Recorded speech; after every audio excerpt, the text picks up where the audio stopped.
Bonjour à tous, bonjour à vous, madame, monsieur. Merci de nous retrouver sur les antennes Equinox Télévision ce matin. Bienvenue à 10-12, le Zénith, votre talk show qui vous permet de lundi au vendredi d'avoir une réalité parfaite du Cameroun, mais surtout de mieux comprendre comment la République se construit aujourd'hui. La grande équipe est au complet comme chaque matin et avec elle, nous irons encore plus loin. Charles Amel Batiou, Bonbon Bengan Kandje, Dominique Audrey Oyengelek, Karine Stontia, unis, oui, comme tous les matins, ensemble unis pour la même mission. Nous avons signé notre serment d'Hippocrate, c'est de vous servir tout en vous restituant les vérités sur le Cameroun. Charles Amel Batiou, bonjour. Bonjour, monsieur Michel Ngatiou. Bonjour à tous les téléspectateurs.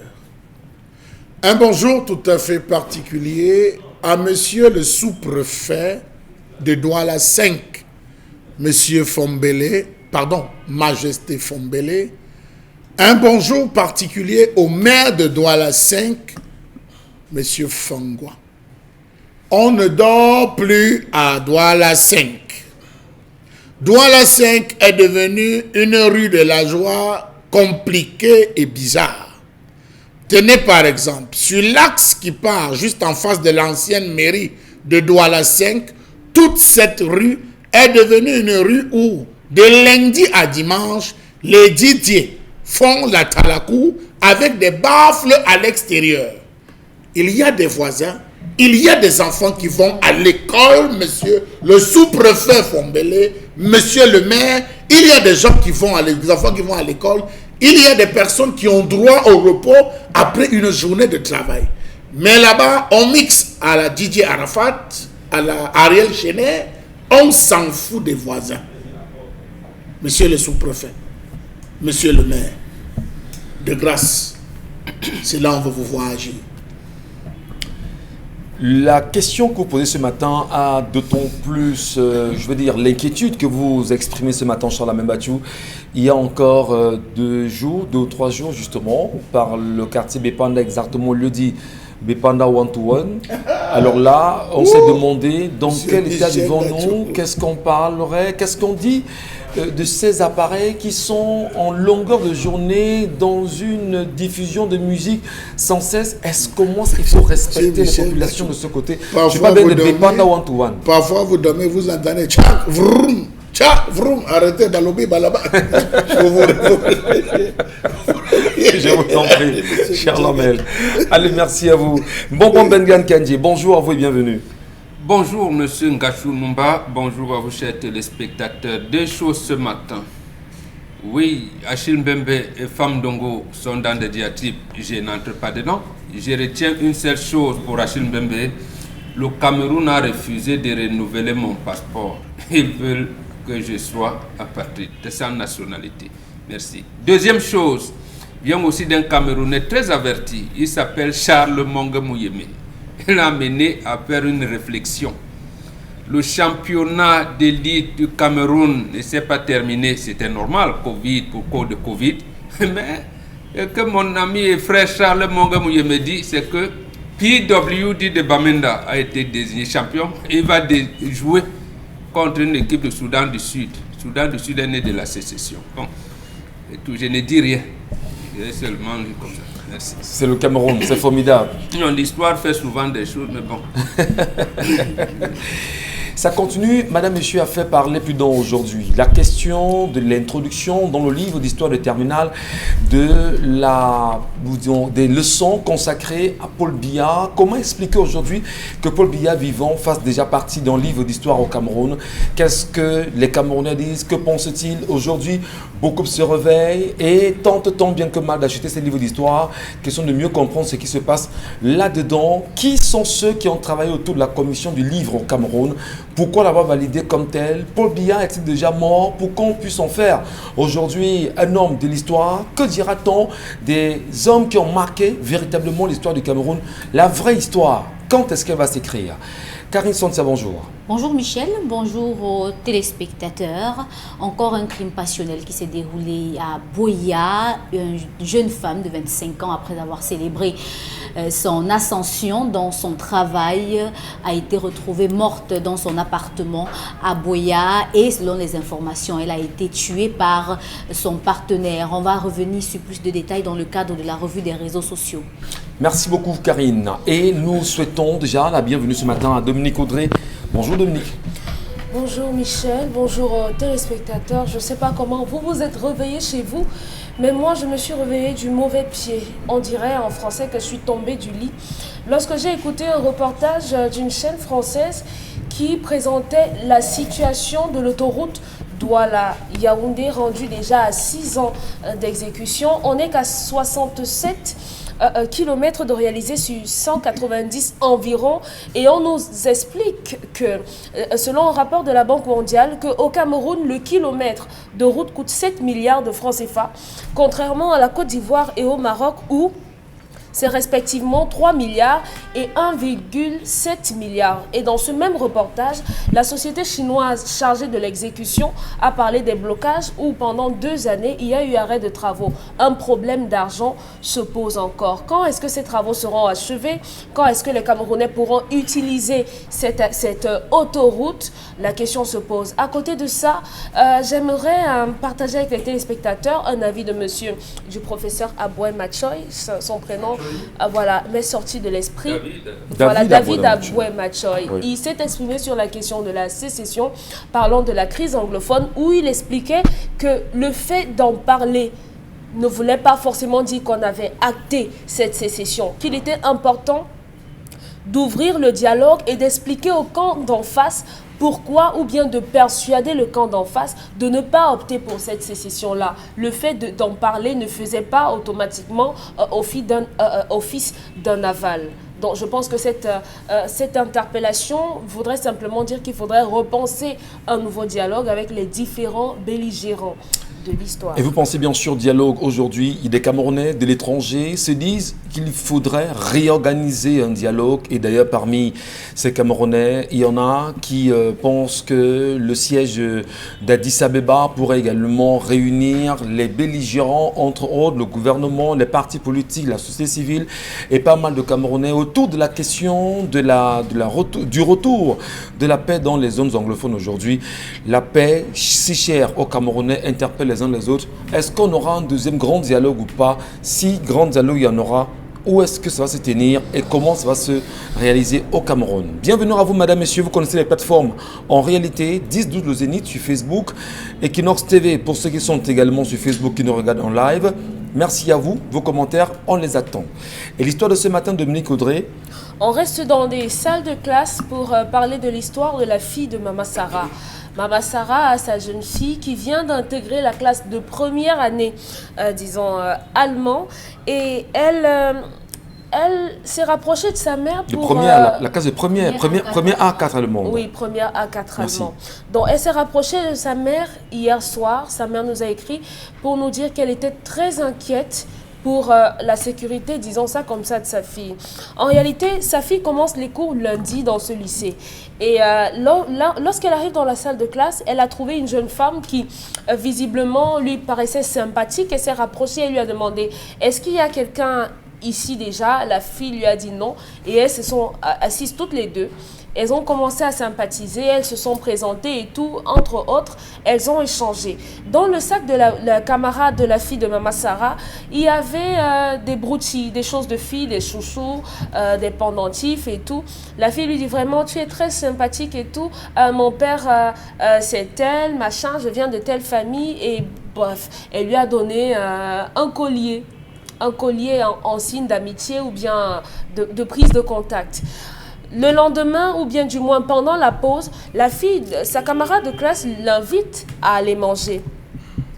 elle dit à la fille de maman Sarah que moi, mes parents m'ont dit de ne pas manger au sein de l'établissement scolaire parce que les questions d'hygiène, ça reste encore à vérifier. Donc, toi et moi, mes parents ont déjà vu le gardien. Si j'ai envie de sortir pour aller manger en dehors, ils seront d'accord. Donc, allons, on va manger. Donc, il y a un restaurant en dehors de l'établissement. Elle prend le taxi et elle va manger là-bas avec la fille de maman Sarah.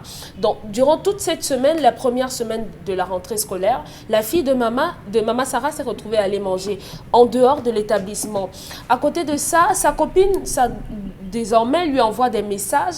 Elle lui ramène des livres bizarres qui parlent de spiritualité, qui parlent de religion, de foi et autres. À côté de ça, elle lui fait des cadeaux. Hier, par exemple, dans la matinée, elle lui a ramené des savons, des parfums dont elle n'a jamais entendu parler. Et la jeune fille est allée voir sa mère en lui disant, bon, maman, voilà, tout ça a commencé lundi. Elle m'a offert parfum, elle m'offre à manger, elle me donne des bijoux de filles, bracelets et autres. Et elle m'envoie de temps en temps des textes et elle me demande de les lire assidûment. Et après, elle voudrait qu'on échange autour de ces textes-là. Aujourd'hui, la fille de maman Sarah est allée en classe. Donc, sa mère nous écoute. Elle aimerait savoir comment interpréter tout ce qui se passe avec sa fille dans cet établissement scolaire parce qu'elle a essayé d'avoir une autorité de l'établissement au téléphone. On lui a dit non, vraiment, ce sont des choses des enfants. Il ne faut pas vous inquiéter, c'est rien de grave. Les parents de la jeune fille sont venus ici, donc ils ont l'autorisation d'aller manger, donc c'est rien de sérieux. Donc, mais maman Sarah, tout de même, est inquiète. Qu'est-ce qu'on peut lui dire pour qu'elle puisse se calmer? Qu'est-ce que ça signifie? Et on attend des réactions également de nos internautes, de nos téléspectateurs pour comprendre bien évidemment cette situation. Merci Michel. Elle est rentrée avec des sous-vêtements, des parfums et des savons. Ah, d'accord. Voilà. Et maman, Sarah a pu mettre la main là-dessus. Oui, c'est sa fille qui les lui a présentées. Elle n'a pas pris le risque elle-même en tant que maman d'aller à l'établissement, demander à rencontrer cette fille et lui demander pourquoi est-ce qu'elle fait des cadeaux à son enfant? Non, elle a appelé le principal et on lui a dit non, c'est rien de... Ce sont les trucs des enfants, faut pas...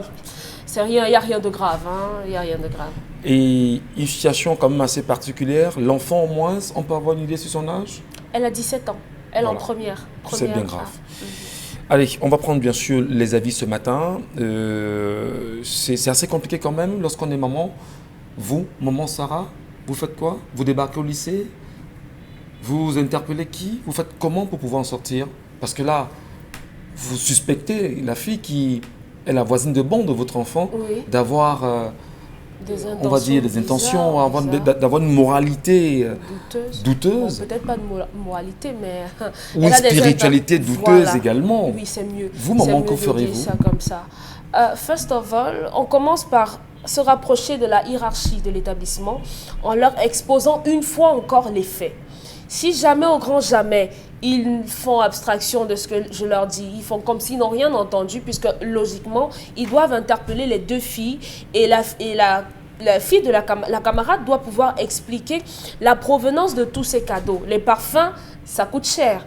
Les sous-vêtements également, les téléphones et tout ce qu'elle offre à manger également, ça coûte cher. Donc, il faudrait qu'elle explique d'où est-ce que ça sort. Mais maintenant, les suspicions de maman Sarah se portent sur ces enfants-là qui sont des messagers ou bien des éclaireurs pour leurs parents qui entraînent des enfants, des gens dans des histoires compliquées, dans des sectes ésotériques et tout ça. Donc c'est normal et c'est légitime que maman Sarah ait peur. Maintenant, il faudrait dès la base apprendre aux enfants à dire non.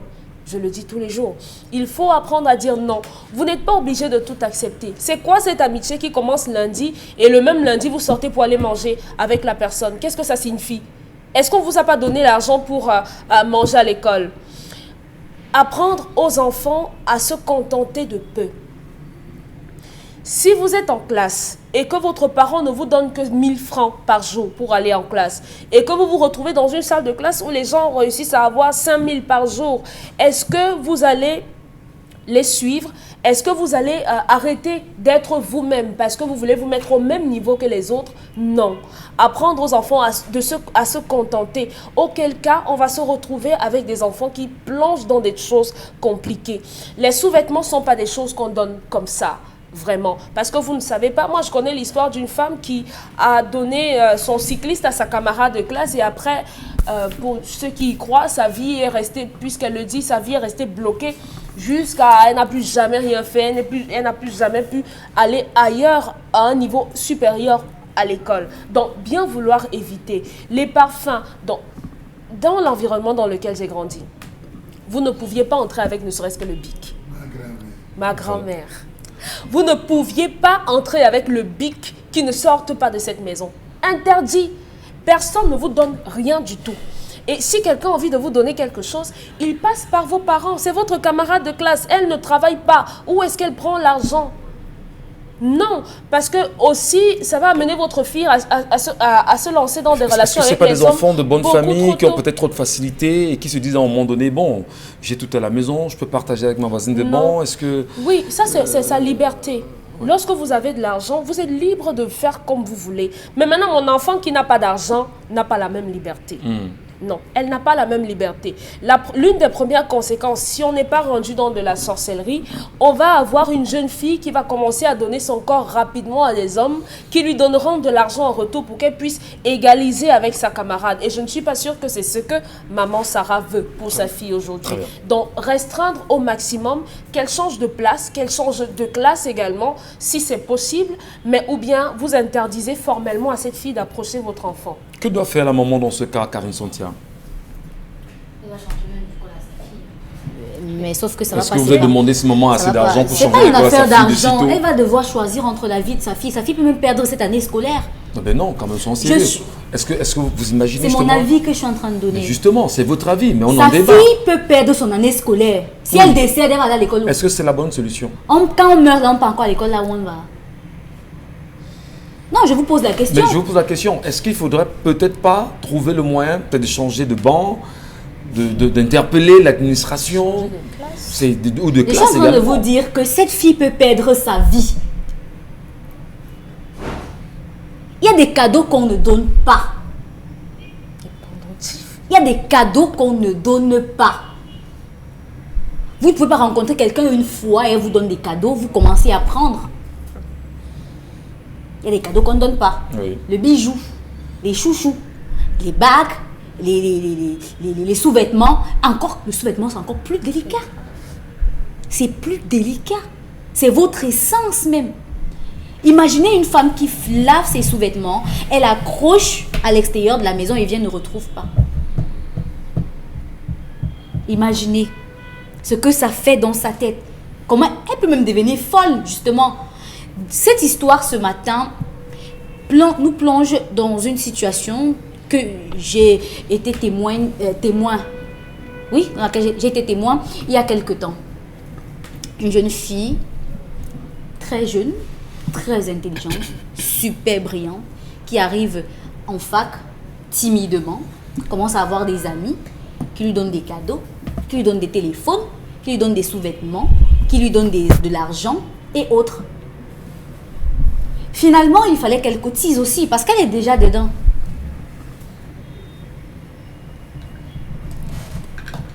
Et tout bêtement, parce que c'est des familles où on ne questionne pas les choses des enfants. Quand l'enfant rentre avec, on mange. Quand l'enfant rentre avec, on est content. Quand l'enfant rentre avec, on s'en sort. Et puis, ça aide à manger à la maison. On n'a pas questionné. Et quand la petite a commencé à avoir des hallucinations, c'était parce qu'on lui demandait aussi de contribuer. Elle tâte ici, ça ne donne pas. Elle tâte telle personne, ça ne donne pas. Là, finalement, elle avait commencé à être volontaire. Elle tâte là-bas, ça ne donne pas. Et finalement, elle est devenue zinzin. Et cette petite, jusqu'aujourd'hui, quand vous parlez avec elle, vous avez la sensation que quelque part, elle a perdu quelque chose. Quelque part, elle a perdu quelque chose. Il n'y a rien pour corriger ça. Basiquement, est-ce que ça veut dire que les parents, en réalité, devraient veiller sur l'enfant? Même à l'école, il faut avoir un regard sur l'enfant. Il faut avoir un regard. Sauf que les parents se disent que quand un enfant est quand même dans une certaine classe, elle peut lire certaines choses. Il y a des cadeaux qu'on ne reçoit pas. Ce que vous n'avez pas pu recevoir d'une tante aussi facilement, ce n'est pas un inconnu que vous allez le prendre. Imaginez que j'entre ici et puis quelqu'un me donne un sous-vêtement par exemple. C'est pas évident. Et dans les collèges, les réponses qu'on a données là, c'est les réponses qu'on va donner à tout le monde. Hein. Parce que cette petite, lorsqu'on est arrivé à l'université, on a posé au point, on a dit que non, c'est sûr que c'est le surménage. Et c'était fini, il n'y avait plus d'explication. Comment vous analysez, comment vous appréciez l'attitude justement du dirigeant d'établissement qui dit à oui, qui vous dit que c'est normal et autres. Que c'est une affaire d'enfant, c'est raisonnable ça? Parce qu'il ne veut pas étudier l'affaire. Il a mangé de l'argent pour que l'enfant puisse avoir l'autorisation de sortir. Il y a des enfants spéciaux dans les écoles. Il y a des enfants particuliers dans les écoles qui n'ont pas le même traitement parce qu'à l'école, c'est le seul endroit où tout le monde a le même statut. L'école, c'est le seul endroit où tout le monde a le même statut. 5 000 francs dans votre poche, vous portez la même tenue que tout le monde. 10 000 francs dans votre poche, vous portez les mêmes tennis blanches exigées que tout le monde. Personne ne porte les talons. 10 000 francs, 100 000 francs dans votre poche, vous portez la même jupe de classe que tout le monde. Donc, vous êtes traité de la même façon. Quand il y a déjà des élèves spéciaux, ça change tout. D'accord. Ça change tout. Et dans cette école, on prône ce genre de comportement. Si le proviseur ou bien le principal n'est pas capable d'interpréter ce que la maman est venue lui poser comme grief, il prône ce genre de comportement. Charles Hamel, nous vous écoutons également ce matin sur cette question, cette histoire qui est quand même assez compliquée pour les parents qui nous regardent ce matin, mais qui devraient en réalité avoir très peur aussi.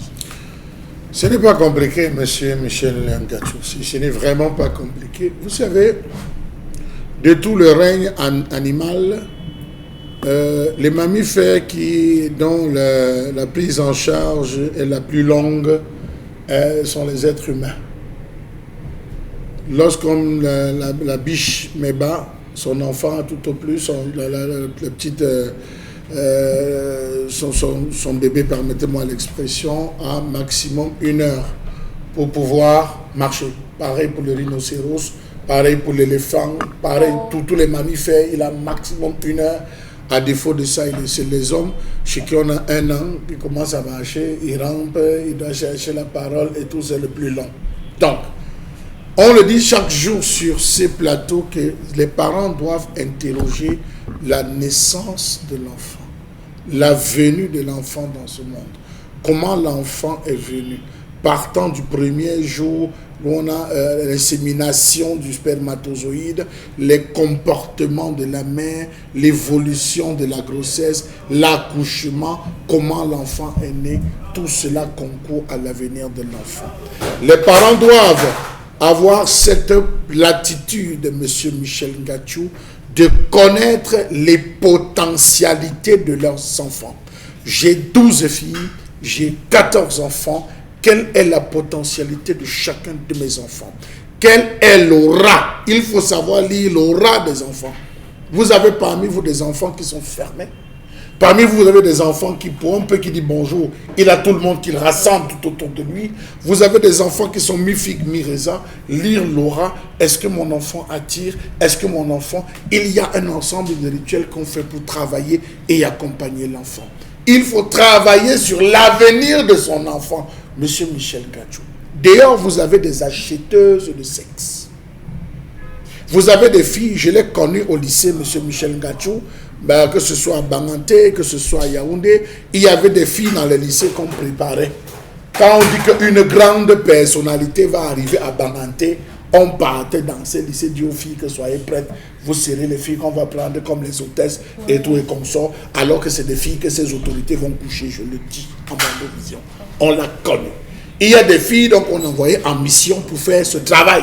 Vous avez bien gardé, de recruter. Vous avez bien gardé vos propos, Charles Hamel. Est-ce que je me cache pour lui dire, monsieur Michel Ngachou? Évoluons. Merci. Je n'ai pas cité seulement le nom d'une personne. On en a pas besoin. Je vous l'ai dit que ce soit marié. Vous avez plus loin, monsieur Michel Ngachou, dans des femmes, des prostituées de luxe qui procèdent au recrutement dans les quartiers. Mais c'est des filles que lorsqu'une personnalité arrive, on lui dit, bon, que tu vas aller de ce soir dans tel hôtel, voici la clé, tu vas retrouver la personne, il va te donner 500 000, tu vas lui tenir compagnie, 500 000, et tu as un compte bancaire, on te fait le virement dedans. Ça fonctionne comme ça, monsieur Michel Ngachou. Vous avez des initiations dans un cercle. Ça veut dire qu'il y a une fille qu'on envoie, son rôle, c'est de prendre ce qu'on appelle les vierges. Si vous allez fouiller, vous allez vous rendre compte que cette fille est vierge, je ne connais pas l'homme. Les filles vierges ont un aura particulier, ont une autre façon de comprendre. On l'envoie pour capter ces âmes, pour capter ces âmes. On a besoin, dans les cercles initiatiques de ces personnes, parce que lorsqu'on se retrouve, j'ai eu la chance de travailler, et l'une de mes thèses a porté M. Michel Ngachou sur ça. L'hôtel, lorsque vous voyez l'hôtel pendant la cérémonie initiatique, on couche une jeune fille vierge sur l'autel. De la même façon que le prêtre catholique baise de la table, il pratique un baiser, en fait 4 baisers d'un autre type sur ce type de fille vierge. Elles sont recherchées et convoitées. Vous avez les besoins d'une âme, M. Michel Ngachou, sacrificielle. Nous sommes en fin d'année, on a besoin des filles qu'on va sacrifier, des âmes qu'on va sacrifier pour la chance. Ça peut être le cas de ces jeunes filles. Et enfin, vous avez des acheteuses de chance. Des filles qui, on lui donne, elle est toute belle, elle est claire, mais dès qu'un garçon vient et l'entretient, on vole la chance du gars, c'est la poisse plutôt que les gars portent. C'est plein là-dedans, oui, c'est plein là-dedans. Donc, M. Michel Ngachou, là où la mère a fauté, c'est le changement d'établissement. On ne change pas l'établissement n'importe comment à un enfant. Ça veut dire quoi? Vous savez, est-ce que tout le monde a assez de moyens pour ça? Non, M. Michel Ngachou, laissez l'enfant. Là où elle était dans son précédent lycée, elle avait ses amis. Elle avait ses copines, elle avait un système. Lorsque vous modifiez l'environnement de l'enfant, vous modifiez, chaque modification a un coût. Si vous décidez d'aller vivre à Bonne-Prison, vous n'allez pas venir au cafétéria comme moi. Parce que moi, je déjeune au cafétéria. Vous n'allez pas déjeuner au cafétéria. Vous allez chercher un bon café. Je suis quand même Michel Ngachou. Vous allez dans un café d'un hôtel. On a modifié l'environnement de l'enfant avec des prescriptions. L'enfant arrive en disant, profite, comme tu es là-bas, tu es en fin d'année, fais-toi des bonnes amies, des bonnes copines. La fille part avec ça. Vous savez que les rentrées scolaires et les fêtes de décembre, c'est les 2 moments où on a des sorciers, des vampires, des gens qui sortent de l'autre monde, les marchés sont toujours pleins. La maman, qu'est-ce qu'elle fait cette maman? La maman, elle n'a rien d'autre à faire que de changer l'établissement et de faire travailler sur son enfant, c'est tout. Merci beaucoup. Bon, son enfant me l'a appris, puisqu'elle a acheté, elle a acheté des bijoux. Il y a des bijoux que vous prenez, ça a une incidence sur vous. Certains types de croix que les gens mettent, certains types de représentations, c'est par natif et tout, et des parfums. Vous avez des parfums qui convoquent des démons. Oui. Donc allez voir. Bon, c'est un natif de Bombok en même temps. On va peut-être mieux comprendre ça. Alors, justement, que doit faire cette maman dans ce cas? Parce que là, elle est très inquiète pour sa fille, Mbombo Mbengan. Le monde est pourri, comme on le dit souvent.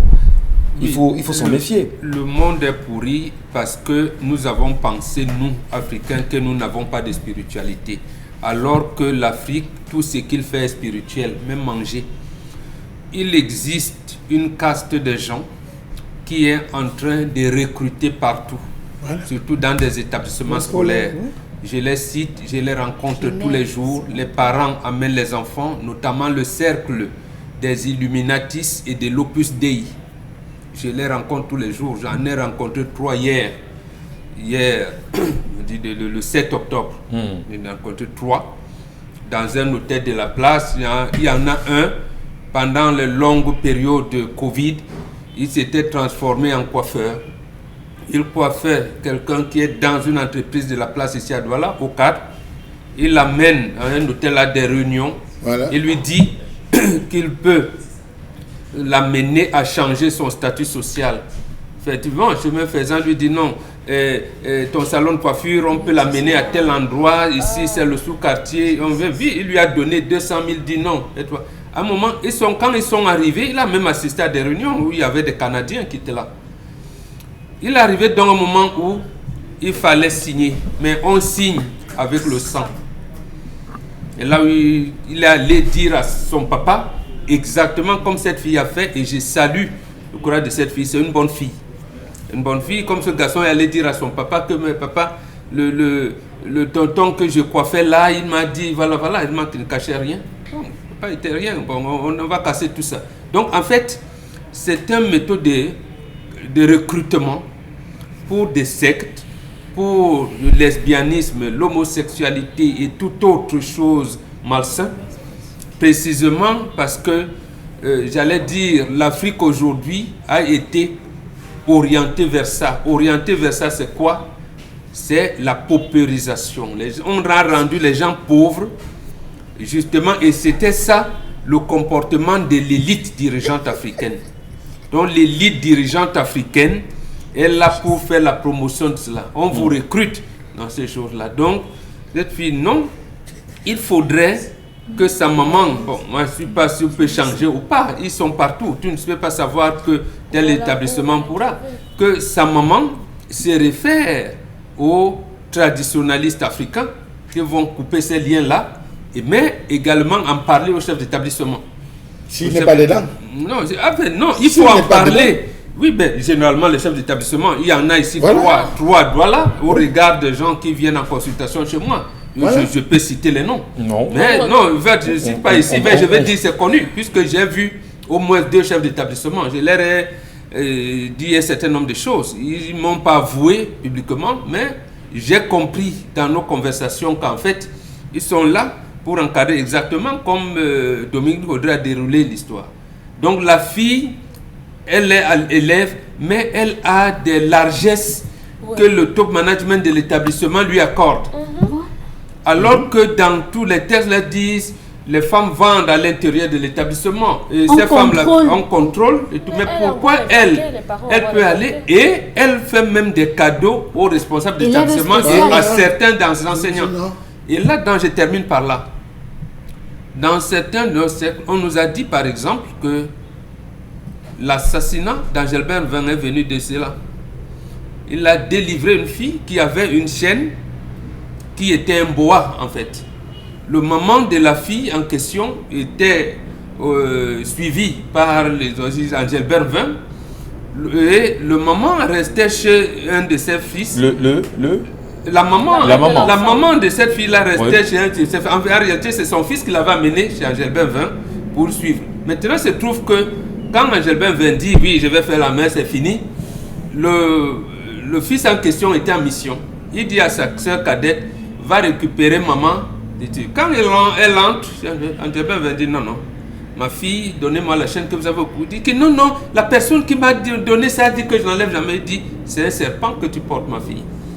Donc, après, il a délivré et il s'en est suivi. C'est qu'il en est suivi. Donc, voilà, ça existe et je dis, c'est entretenu par l'établissement dirigeant des États. Il faudrait donc que les parents apprennent aujourd'hui à s'approcher de leur culture. Où que vous soyez, il y a 4 éléments. J'ai commencé à les citer lundi. Maîtriser le réel par le biais des sciences exactes et molles, c'est là. Découvrir l'unité profonde et spirituelle de nous Africains, ça existe. Maintenant, apprendre à manipuler les forces invisibles et visibles, ça existe. Bon, peut-être on ne sait pas la provenance de tout, mais il existe chez les grands bassins, il y a les Mbombok. Dans le texte de Bamileke, il y a ce qu'on appelle les Menkam, par exemple, qui coordonnent, c'est eux qui amènent le chef au Lakam. Il y a les Zoom-Law, ce n'est pas les Nomgi ou les autres là. Donc ça dépend de quelle aire géographique vous vous trouvez, ça existe. Comment on va faire et plus justement à la rentrée scolaire. Comment les Paul Biya et tous les Nyadi Fendi ont fait pour être ingénieur, homme politique et tout. Parce que quand ils passaient le baccalauréat notable, chaque rentrée scolaire, on les bénissait et on était à mesure de savoir que tel enfant, il est porté vers les métiers paramilitaires, tel autre est porté vers ceci, tel autre est porté vers cela. Donc, les parents les bénissaient, qui n'ont jamais été à l'école occidentale. Comment vous pensez donc qu'eux qu'on envoyait à l'école occidentale, ils viennent avec ces sociétés secrètes occidentales pour annihiler notre culture et voilà où nous nous trouvons. Et c'est bien grave, madame, monsieur. Objet de colère également ce matin qui est exprimé, mais on espère que les parents qui nous regardent ce matin au Cameroun et dans l'Afrique en général prennent conscience de cette réalité. Toujours est-il qu'il faudra veiller sur les enfants. Vous qui nous regardez au bureau ce matin, ils sont certainement à l'école, vous ne savez pas exactement ce qui se passe. Prenons le temps en tant que parents, une fois à la maison, de tout faire pour comprendre, pas forcément dans la brutalité, trouver des techniques particulières pour échanger avec les enfants et surtout veiller sur ces enfants. Et les enfants doivent tout vous raconter. Vous devez tout savoir de vos enfants, quels que soient les moments de la journée. Et si papa rentre très tôt à la maison, ce sera important pour l'enfant. Si maman qui passe le temps avec... Si papa rentre très tôt. Si papa rentre très tôt. Non, papa également fait partie justement de la famille. Donc si papa rentre très tôt, il a le temps d'échanger avec les enfants avant de dormir. C'est important. Madame, monsieur, la colère, c'est tout de suite.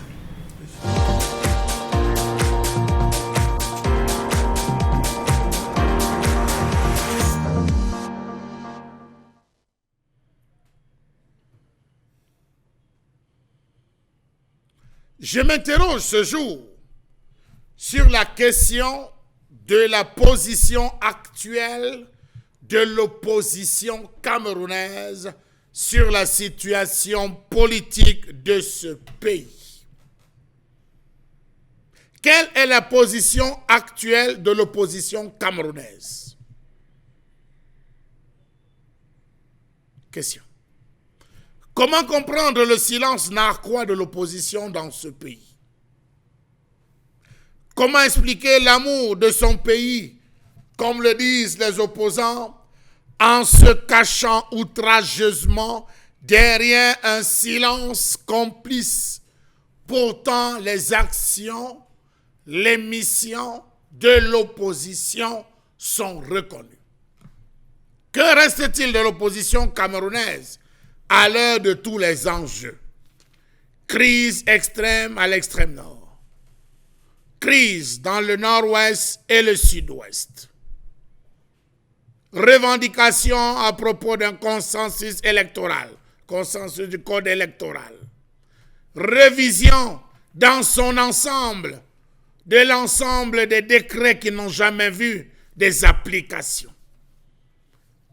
Est-ce que l'opposition camerounaise suit le même lièvre? Point d'interrogation. Comment interpréter toutes ces positions de l'opposition dans ce pays? Mutualisation des forces, coalition, alliance, regroupement, fusion et j'en passe. Rappelons-nous de l'Union pour le changement en 1990, Coalition nationale pour la réconciliation et la reconstruction de 2004 et la panoplie de coalitions et de fusions qu'on a connues jusqu'à celle d'il y a quelques jours avant le 22 septembre. À quoi ont-ils tous abouti? Point d'interrogation.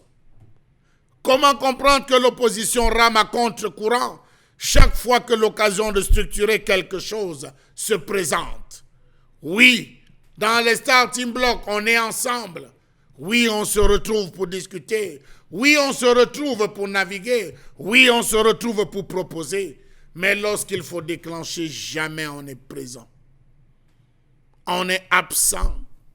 On est toujours empêché par quelque chose. Comment comprendre qu'il y a près de 300 partis politiques dans un pays d'environ 25 millions d'habitants, comme le Cameroun, et qui n'arrivent pas à tenir en échec un seul parti qu'ils combattent depuis bientôt 38 ans? Ils combattent.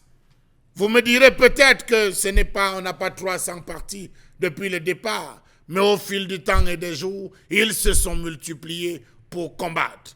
Comment comprendre qu'à l'heure où le Cameroun traverse une série d'événements, mieux une série de crises, l'on observe dans les sorties médiatiques de certains partis politiques un manque de préparation, un manque de sérieux, des discours contraires, un tribalisme exacerbé, un mépris des valeurs démocratiques au sein parfois même de leur propre parti. Comment comprendre, par exemple, qu'aucun de ces partis appelés à des marches pacifiques contre le régime dans tout le pays n'ont répondu présent, encore moins les leaders? Point d'interrogation. Rendu sur le terrain, c'était le contraire. Comment comprendre toutes ces sorties d'opposants susceptibles de se plaindre aussi un seul jour vis-à-vis d'un autre parti de l'opposition? Autant d'interrogations qui nous interpellent. Les uns ont demandé l'arrestation d'un autre opposant comme eux, d'autres ont désavoué après avoir dit oui la veille, après avoir dit nous sommes ensemble. Ils se sont souvenus à quelques jours que le contenu de la lettre était différent de la conversation orale. D'autres sont allés jusqu'à exiger la dissolution complète du parti d'opposition. Opposition comme la leur. Y a-t-il une opposition de l'opposition ou une opposition dans l'opposition? Qu'est-ce qui n'a véritablement pas marché? Comment comprendre ces façons lâches qu'ont les leaders de l'opposition à ne bagarrer que pour une seule chose, la paternité d'une idée non implémentée, mal structurée ou encore mal encadrée? Tous bagarrent, c'est à moi qu'il revient, non c'était moi, ce n'est pas toi, c'est moi qui devais, dans tous les cas, je suis le plus suivi. Pendant ce temps, pense-t-on au peuple dont on fait opposition? Comment comprendre que certains leaders politiques camerounais, loin de combattre ce système qu'ils disent répugner, s'arrangent à profiter des situations désastreuses et monstrueuses pour se refaire une santé politique et financière, uniquement pour les marches projetées du 22 septembre, que de valises bourrées, rembourrées ont circulé. Que d'acteurs politiques de l'opposition n'a-t-on vu défiler à Yaoundé dans certains ministères, des ministères clés et dans des secteurs clés pour aller dire non, nous ne sommes pas, et parce qu'on n'est pas ensemble, on a besoin des moyens pour défendre. Comment comprendre cette opposition trop présente sur les questions de politique étrangère plutôt que sur leur propre réalité? Finalement, pour qui roule l'opposition camerounaise, pour le peuple ou pour ses intérêts personnels? Rappelons-nous que dans les années 90, non seulement les mouvements étaient structurés bien organisés, mais ils bénéficiaient d'importants relais politiques, sociaux et médiatiques, tout en étant portés par l'espoir d'une rupture radicale. Comment comprendre qu'à ce jour, des 7 partis qui s'étaient engagés derrière le MRC pour le citer, aucun de ces partis n'a pris une résolution, encore moins posé une action sérieuse pour pouvoir dire non à la séquestration, non à l'embastillement. Silence, on tourne. Comment comprendre, par exemple, que le député Jean-Michel Nitieux, responsable SIF de la région du littoral, fait depuis longtemps cavalier seul depuis plusieurs années avec des revendications légitimes? Il est allé jusqu'à être désavoué même par ses camarades du parti, à cause du fait que chaque action qu'il pose, on finit par dire ça n'engage que lui, Michel Nitieux, jamais notre parti. Comment comprendre ces coalitions qui se forment en journée et qui explosent, mieux s'effacent au moment de l'action? La question, je vous la pose, non pas au parti d'opposition dans l'opposition, au parti de l'opposition qui s'oppose, mais au peuple qui, à un moment donné, regarde sans rien comprendre. Nous vous remercions, cher Lamel Mathieu, pour cette colère exprimée ce matin.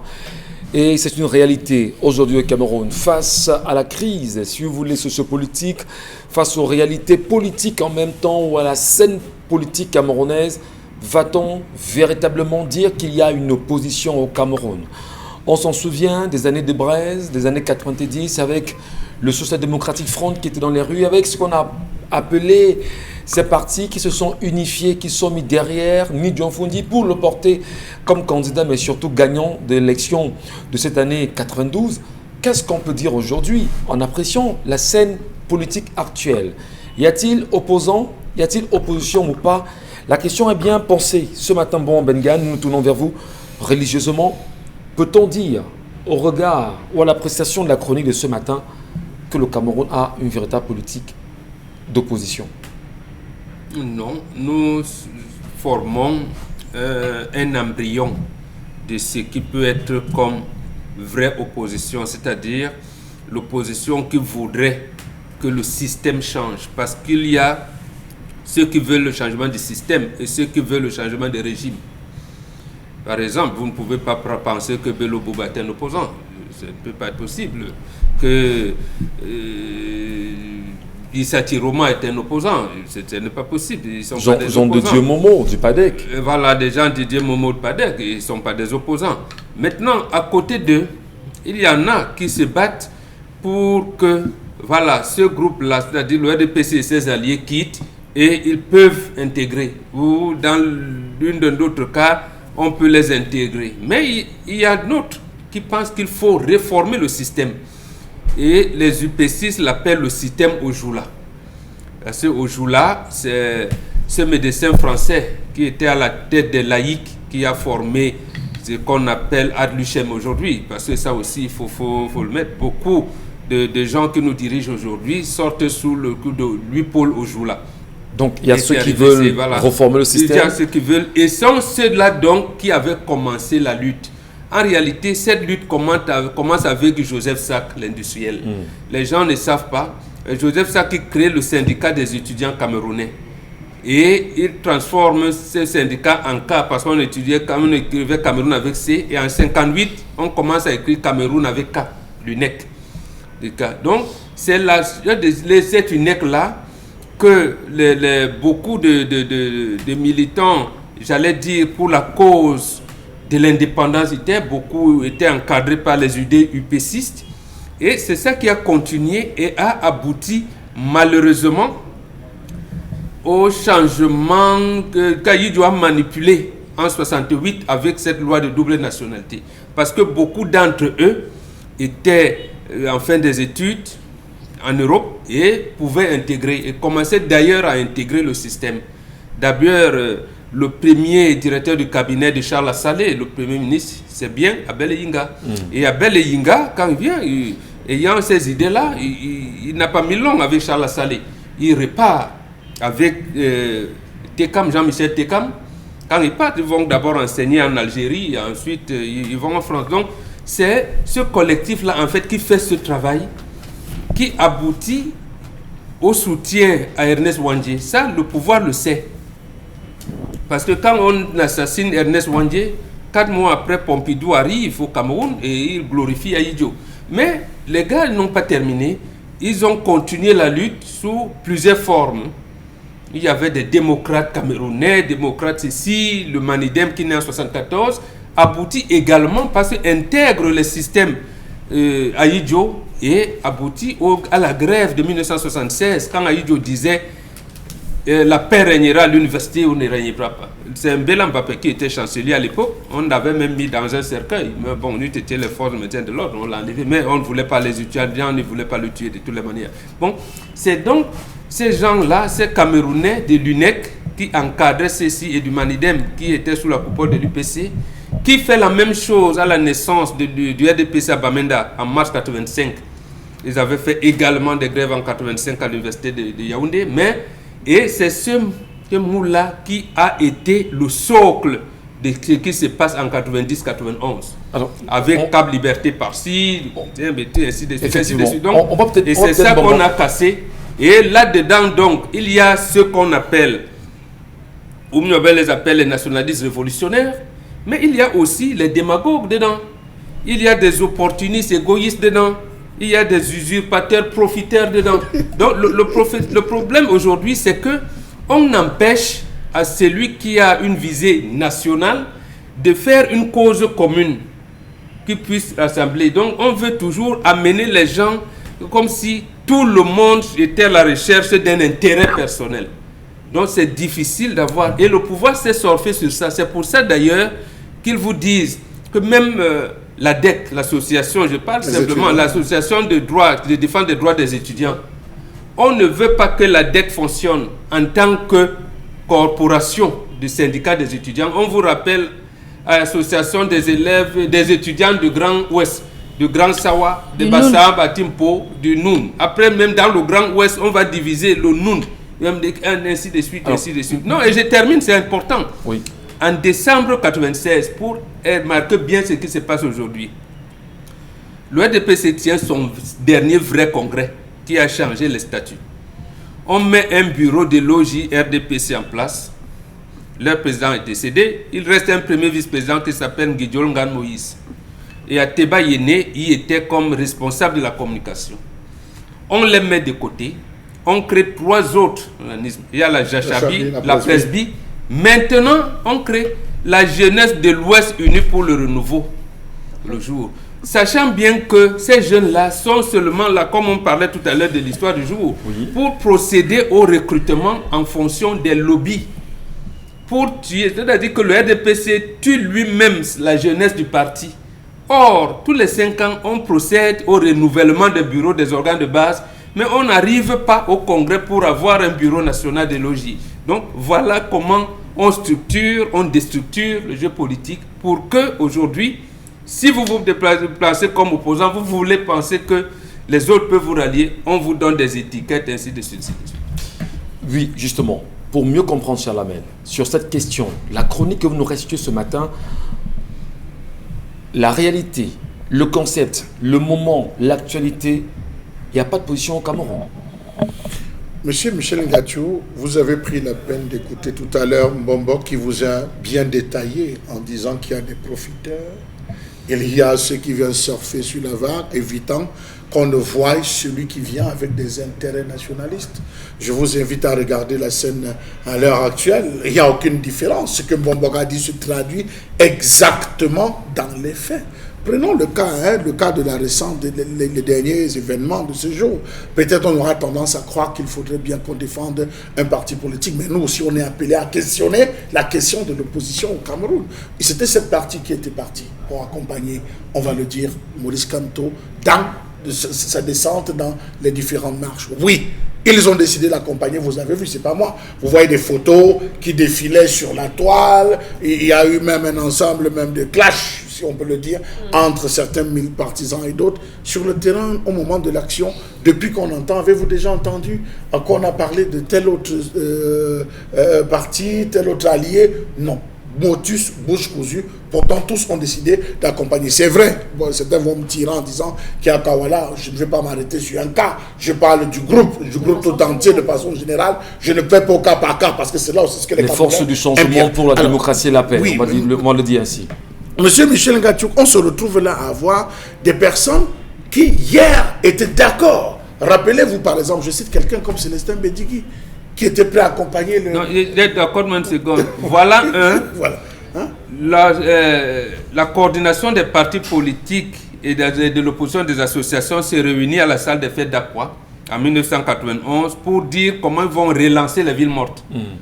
Le soir, c'est la télévision nationale que le monde sortant du palais de l'unité. Je parle de Célestin Bédigui.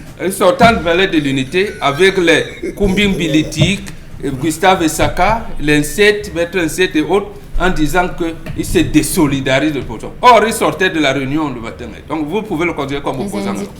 Voilà. On vous écoute ça. Je prends son cas, lui qui hier, rappelez-vous, au sorti de la Covid, tout ce qu'il y avait comme problème à Monatélé, qui a décidé celui de prendre, de dire qu'il va accompagner le MRC, plusieurs types d'opposition, vous vous rappelez, même ses sorties, ça lui a valu beaucoup d'invitations sur les plateaux, de nombreuses invitations, que ce soit lui qui dise qu'il s'inscrit dans la logique, et qui après se détourne en disant non. On doit arrêter même Maurice Kamto, il faut qu'on arrête, qu'on le garde.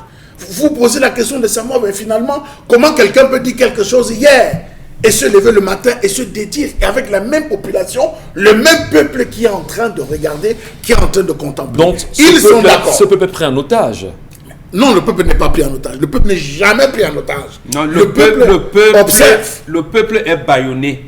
En réalité, le peuple voudrait savoir si le peuple trouve un opposant véritable qui porte ses aspirations, il va sortir, il va affronter les forces de maintien de l'ordre. Le problème c'est ça, et c'est pour ça que le pouvoir surfe. Il ne faut donc pas que quelqu'un se présente aujourd'hui devant le peuple comme porteur, comment je vais dire, des malheurs en heure. D'accord. Vous vous rendez compte que vous avez des acteurs politiques qui sont d'accord que rien ne va au Cameroun, que les Camerounais ne peuvent pas se soigner, que les Camerounais ne peuvent pas aller à l'école, que les Camerounais ne peuvent pas réussir à avoir un boulot décent, que les Camerounais sont sous-payés, mal payés. Ils sont tous d'accord qu'il faudrait qu'on ait un code électoral consensuel. Ils sont d'accord, monsieur Michel Ngachou, qu'il faudrait la paix au Nozo. Mais lorsqu'on dit, allons contraindre le gouvernement à aller, vous avez quelqu'un qui vous dit que ma femme a chuté, elle est à l'hôpital, il faudrait qu'on s'occupe d'elle. Vraiment commencer, j'arrive. Vous avez l'autre qui va vous appeler en disant qu'en sortant, j'ai eu 2 éclatements des pneus, je ne peux pas arriver au lieu. Mais allez-y, je suis de tout cas avec vous. Vous avez d'autres qui vont s'entendre avec un commissaire qui est frère du village pour qu'on vienne faire semblant de l'arrêter. Voilà ce vers quoi nous sommes en train d'aller, monsieur Michel Ngachou. Disons la vérité. Oui, absolument. Mais je vous dis, mais vous pensez que je suis en train de dire les choses, Dominique. Mais je vous dis que c'est comme ça que c'est en train de fonctionner. Alors, conséquence, comme Bamboka dit, le régime surfe là-dessus, ils s'amusent et on sait, ils boivent du petit lait. Ils boivent du petit lait parce qu'ils se rendent compte que on sait là où ça va mener. Il y a ce sera un coup de fil, comme on parlait des opportunistes, il va venir, des valises ont circulé, monsieur Michel Ngachou. Comment voulez-vous que ce soit ce SDF qui dit oui, je ne suis pas en train de tirer, mais que ce soit des acteurs du SDF qui disent oui, nous sommes avec vous, on va vous accompagner. Je prends en l'occurrence Nintieux, et qu'ils soient désavoués par la suite. Alors vous voyez, quand vous vous rendez compte qu'on a l'impression que même dans les partis politiques... Il y a un problème. En tout cas, madame, monsieur, merci à vous de rester présents. Petite pause et on réen parle.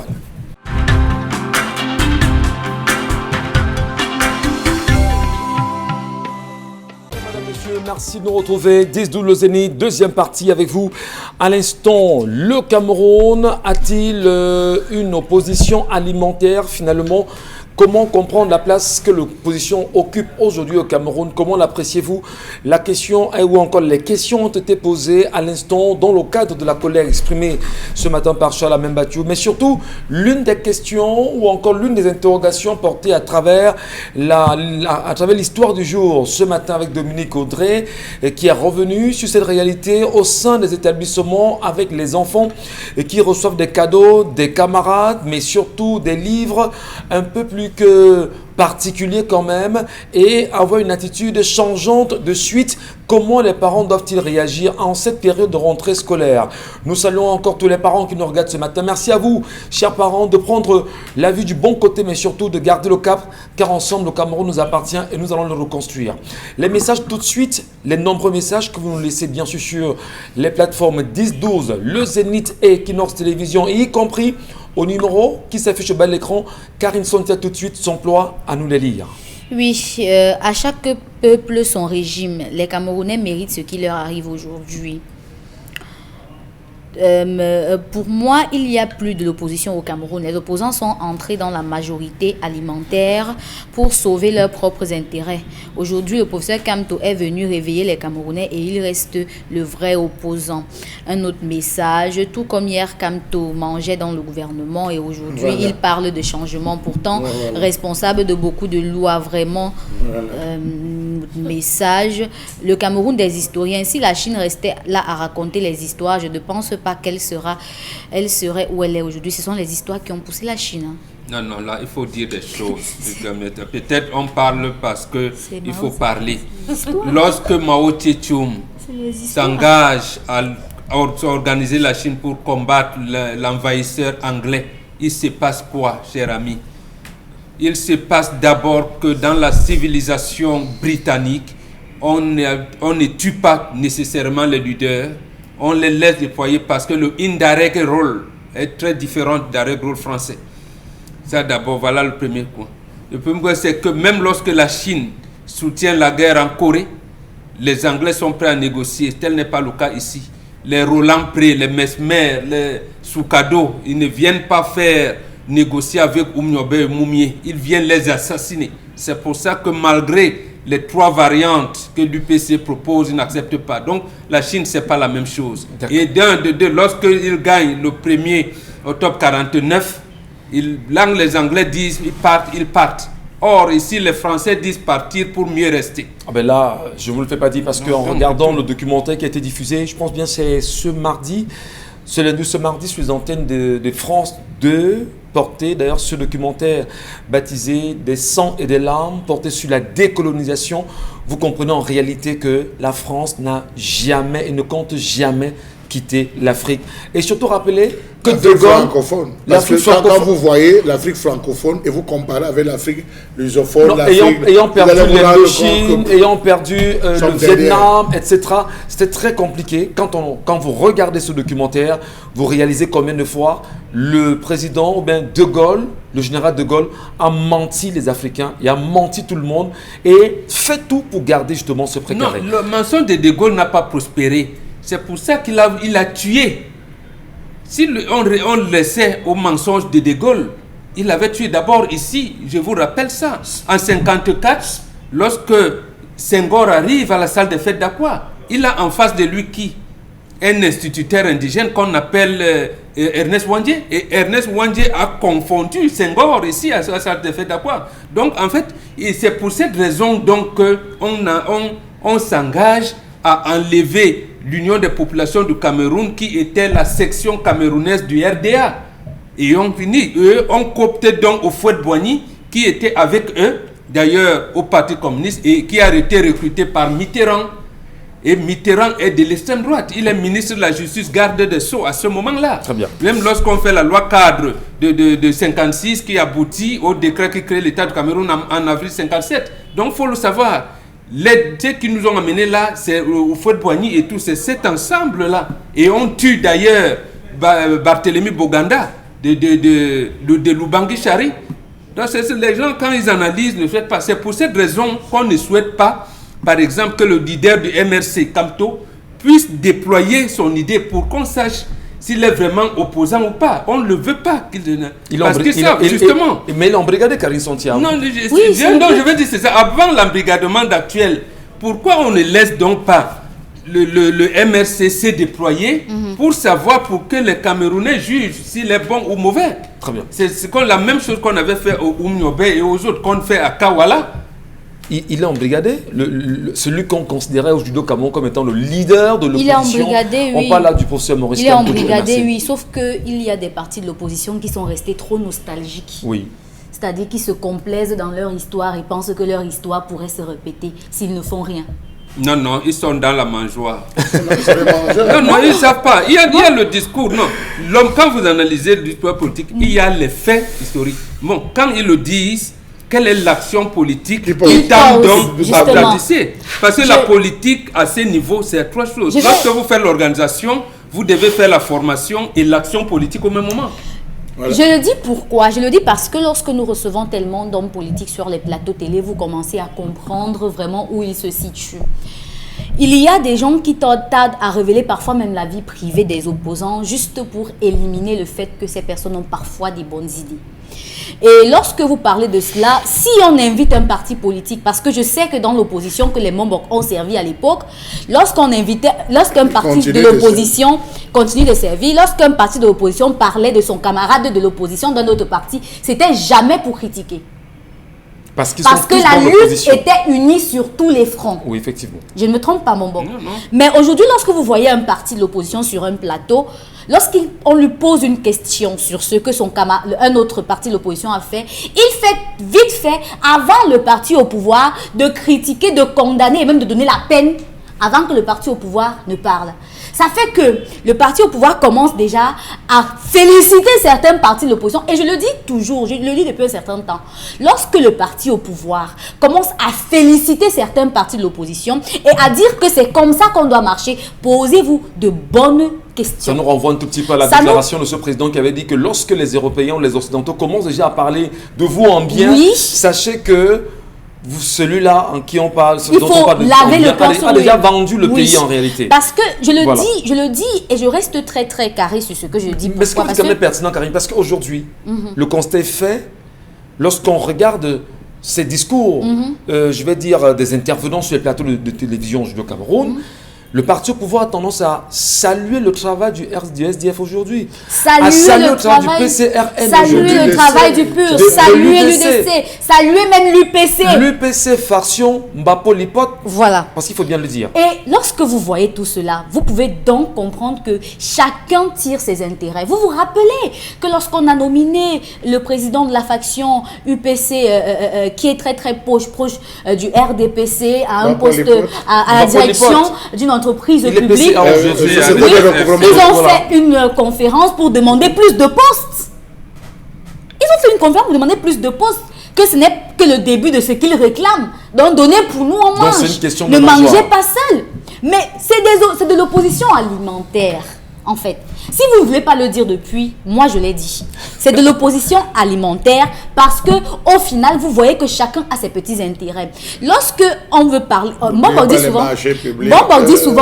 dit souvent que un opposant, c'est celui qui va vers les autres. Un leader, c'est celui qui va vers les autres. Peu importe qui c'est. Sauf que lorsque vous allez vers les autres, ils acceptent aujourd'hui devant vous parce que la cause semble bien. Oui. Mais c'est quand il se retrouve en train de poser les questions sur son intérêt, moi, il gagne même quoi dans les gens-ci. S'il fait comme ça, il ne gagne même pas. Je fais quoi avec lui? Directement, la solution est tout trouvée. Et vous devenez... Vous vous rappelez que à la veille de la présidentielle de 2018, on nous a montré des photos sur Facebook pour montrer que non, tel s'est allié à tel a pris l'argent de tel a pris l'argent de tel, le mouvement a fait ceci, c'est Matomba a rencontré Kamto a donné l'argent à tel, ainsi de suite. Et ça a fait que tout le monde a été embrouillé et c'est un jeu qui a marché. Mais justement, tout à l'heure, on a semblé, fait savoir avec Charles Lamel que le peuple n'est pas bâillonné. Et parce que justement, à cette période, véritablement, non, le peuple n'est pas trompé, mais le peuple est bâillonné. Voilà, il n'est pas les forces de maintien de l'ordre qui les empêchent de se déployer. N'est pas trompé, mais il est bâillonné.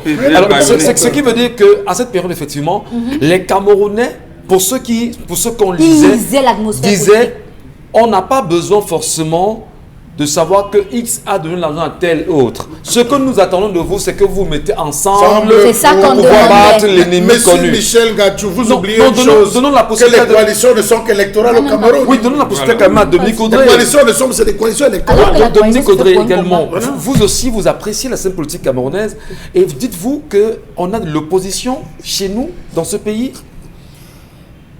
Lorsque vous parcourez certains livres qui encadrent ou bien qui présentent les prérogatives qui encadrent le rôle de l'opposition, on se pose des questions parce qu'on sait tous que l'opposition conteste, l'opposition propose, l'opposition contrôle l'action du pouvoir en place.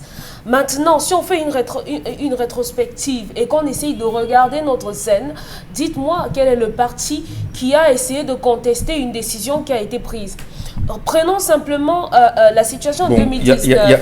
il y a des décisions qui sont prises, vous voyez des communiqués permanents, peut-être sans parti pris, du mouvement pour la Renaissance du Cameroun, qui à chaque fois, il y a des communiqués pour Monsieur dire Mbachou non vous a à dit, X ou Y. Monsieur Mbachou vous a dit qu'on ne parle pas de cas particuliers. Ah d'accord, vous parlez dans la globalité. Oui, de façon Ok, générale. très bien. On recense énormément de partis, tellement il y en a, on ne sait même pas qui est dans quel camp, on ne sait même pas combien il y en a. On parle de au plus de final. 600 partis au Cameroun. Voilà, et combien d'alliés, combien de machins et tout ça. Donc, lorsque vous regardez dans la scène, vous voyez, on a eu le cas de la dame qui a perdu ses enfants, Monique Oumatekel.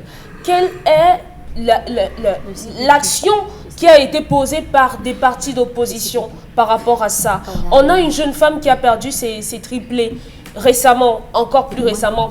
Où est-ce que les partis d'opposition se sont positionnés pour dire il est hors de question qu'on a un ministère de la Santé et que rien ne soit fait pour alimenter, pour équiper les hôpitaux? On ne les voit nulle part. Oui, le MRC fait des communiqués, mais à un moment, il faut sortir des communiqués. Oui, mais on Aujourd'hui, a besoin d'une cause commune, parce qu'il faut au moins qu'il y ait une cause commune qui ramènerait les partis politiques à se dire d'accord, nous trouvons dans cette cause commune l'intérêt des populations. le NOZO. Admettons, effectivement, le MRC aujourd'hui vous dit avant de passer ou de procéder à toute autre élection, Oui. il faut que la paix revienne dans le nord-ouest et le sud-est Cameroun. Le SDF l'a dit c'était les premiers à Le avoir dit ça SDF, d'abord. effectivement, Oui, parce le que la- SDF, parce que la ça veut voiture, dire, le train n'a c'est pas nous la qui avons voiture. la primeur de l'idée. Bah, sauf que ce genre de débat, ce genre de discussion, c'est puéril et c'est stérile, ça ne sert à rien.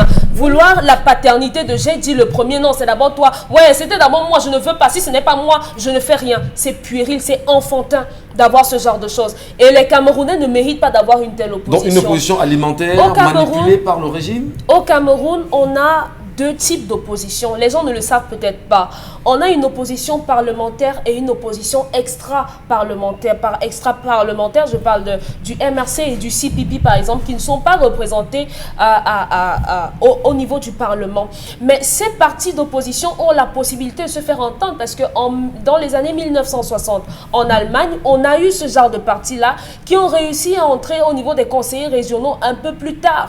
Mais chez eux, là-bas, et même ici, ils ont la possibilité de se faire entendre, de faire leurs revendications au travers de la liberté d'expression et de la liberté de réunion. Et les partis extra-parlementaires, l'opposition extra-parlementaire a la possibilité de militer, de se faire entendre au travers des meetings, au travers des marches, au travers des grèves également. Mais on doit les entendre. Donc, être au Parlement, puisque c'est un argument qu'on bassine nos oreilles avec, vous n'êtes pas au Parlement, vous n'êtes pas représenté, bon, dit généralement ici qu'on a besoin d'un peu plus de culture politique. Mais peut-être pas représenté, il faut être comme Polypote aujourd'hui, qui est dans la mangeoire entre guillemets, et qui est peut-être mieux représenté. Non, je pense que l'exemple, non, écoutez, non, moi je pense que cet exemple, il n'est pas représenté. Mais maintenant, qu'est-ce qu'on fait de Polypote? La première chose, il a été bien encadré. Non, la première il est chose, PCA aujourd'hui. non, monsieur Mgatou, permettez. Il n'est même pas La président du première parti. chose, si nous pensons que l'histoire politique du Cameroun est glorieuse, ne citez pas les gens qui travestissent la mémoire La de Oumyobé. poubelle de l'histoire. Vous ignorez-les. C'est la poubelle de La l'histoire. poubelle de Il faut l'histoire, c'est les comme ignorer. ça. Justement, au lieu que les jeunes s'inspirent de ce que Oumyobé a fait, vous allez nous citer les gens traîtres. qui l'ont combattu aux Nations Unies qui l'ont combattu. Non, mais ce n'est pas possible. Il y a des gens, même en France, quand ils ont découvert le vieux Papon, à 80 ans, on l'a pourchassé partout. Et pour vous, ici, vous pouvez penser, non, mais il faut Mais être rappelez-vous Michel, que lors des élections municipales récentes, le ministre Issa Chiroma Bakari est redevenu de l'opposition. Dès que l'élection est terminée, il est redevenu de la majorité présidentielle. Non, vous n'allez pas le considérer comme un opposant. Justement, c'est pas le Camerounais. En fait, on aurait même dû... Il accompagne le RDPC dans tout ce qu'il fait. Si les médias camerounais s'étaient comportés comme médias, Issa Chiroma ne serait pas au gouvernement. Donc on lui aurait rappelé son passé. Vous ne pouvez pas être du gouvernement. D'abord, il a trahi l'UNDP, il crée la NDP. Après, il quitte parce qu'on l'a mis de côté. Il part être l'initiateur du mémorandum de Grand Nord qu'il abandonne et qu'il entre au gouvernement. Donc, les gens comme ça, il faut dénoncer ça. Parce que si nous participons à l'édification d'une nation solide où on veut croire aux institutions, il faut ignorer les gens. Dominique, je voudrais rapidement pense, Michel. permettez une petite virgule. Dominique, rapidement, il faut Oui, terminer. l'image de l'opposant qu'on a, de l'opposition qu'on a aujourd'hui au Cameroun, avec quelques exceptions près, c'est ce ministre, on s'en souvient, qui a chanté parce qu'il a combattu les routes qui n'étaient pas bien et autres. Et souvenez-vous, il nous a dit après que moi je suis prêt à être ministrant, hein. Hey. Je suis prêt à être ministrant. Ce Laissez-moi achever mon à mandat. Douala Je 5e vous en prie. était coopté par la mère de Douala 5e. Vous ne pouvez pas nous tromper. Ce même ministre-là, quand il battait campagne à Douala 5e, vous pensez qu'il battait trop pour son parti? Donc le MRC aujourd'hui, disons-le, est C'est pas seul. parce qu'on est Alors, on ne Charles parle Amel, pas. Oui, Dominique, monsieur je pense que le MRC seul, que le MRC Ce fait. n'est pas seul. Il y a le CPP, pas de il y a l'opposition une également. partie de l'UPC. Monsieur Mais Michel, monsieur Là, c'est Gadjou la a expliqué convergence, que c'est où sont-ils? Monsieur Ils Michel. se sont Ils pas arrivent, ce n'est pas comme ça. Quand vous voyez Ne vous inquiétez 91, pas, c'est ça. les Mongo bêtises, je vous dis Ça a que pris ce du temps. combat commence en 1967-68 et il y a des sorties sporadiques qui aboutissent quelquefois à ce que certains étudiants perdent leur cursus académique, d'autres s'en sont morts pour qu'en 91 ça arrive ça. Donc, Merci. ce que fait le MRC, le CPP et une partie de l'UPC va porter des fruits. Maintenant, il faut Charles Amel, l'intégration de non, la société donnons la civile. parole à Charles Amel qui veut rapidement Monsieur vous Michel chuter. Ngachou, Oui. je suis désolé que les partis d'opposition, jusqu'à ce jour, n'ont pas réussi à mettre en place le décret d'application, l'article 66. 66. C'est basique. Sur la déclaration des biens. J'ai dit, voilà le plus Effectivement. basique. Simple. Ne vous faites Aucun comment, d'eux. Cameroun. Non, non, Et mais les qui ne sont pas il y majoritaires. a des méthodes pour faire pression sur les régimes en place. D'accord. Voilà le MRC Il y a qui a des lâché. méthodes, il y a des méthodes, mais il y a l'oppression Non, également. monsieur Non, Michel Ngachou, c'est trop facile, monsieur c'est Michel pas Ngachou, vous n'avez pas empêché les gens de faire entendre leur voix le 6. Vous étiez sur votre téléphone portable, vous voyez les directs qui se passaient. Vous n'avez pas empêché. C'est pas que les gars ne savaient pas qu'ils devaient avoir la répression, encore qu'elle était dehors. Mais ça n'a pas empêché les gens d'être dehors. Donc pour vous dire que, Mbombo a dit tout à l'heure, le peuple n'est pas bâillonné, n'est pas trompé. Il n'est pas trompé, il est Il est bâillonné. bâillonné. Il est Donc, monsieur intimidé. Michel Ngachou, vous allez vous rendre compte que jusqu'à ce jour, on continue. C'est très simplement basique, sur le plan basique, on continue de payer des pénalités pour un retard, pour n'avoir pas payé l'eau. Vous êtes arrivé un jour parce que le travail ne vous a pas laissé, vous arrivez, on vous dit que vous payez des pénalités de l'eau. On vous dit, monsieur Michel Ngachou, que parce que le sous-préfet de Kribi a tué, on ne peut pas s'attaquer, on ne connaît pas cette république, il peut répondre à Douala. C'est ça que vous appelez Et l'opposition. c'est l'opposition qui le dit. Et l'opposition est tranquille. Il peut ça. répondre, on ne sait jamais où. Et il peut venir mettre nos problèmes, nos affaires en difficulté. Depuis quand vous allez vous rendre compte qu'au port de Douala, le port de Douala, il y a plein d'opposants qui ont des hangars.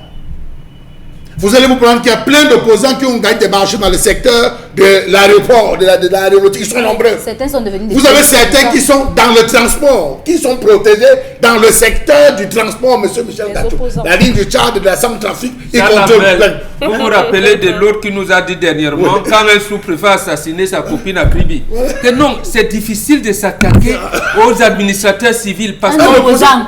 et voilà, on peut l'affecter à Douala demain et remonter et mes affaires Les risquent affaires. de...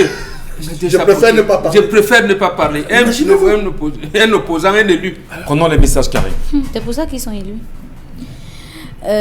Nous proposons que l'histoire du jour... non. Le peuple camerounais ne chasse pas tous ces brigands. Si le peuple camerounais ne chasse pas tous ces brigands, je vous jure, bientôt vous allez manger vos enfants. D'ailleurs, ça a déjà commencé au nord jusqu'à Omboukan, l'autre. Antoinette Mani qui écrit ce matin: toute cette fausse opposition là s'amuse comme si au Cameroun nous n'étions pas en guerre et que la misère au Cameroun et famine même now serait pas chez nous. Une vraie malédiction pour nous tous. Marie-Christine Machi.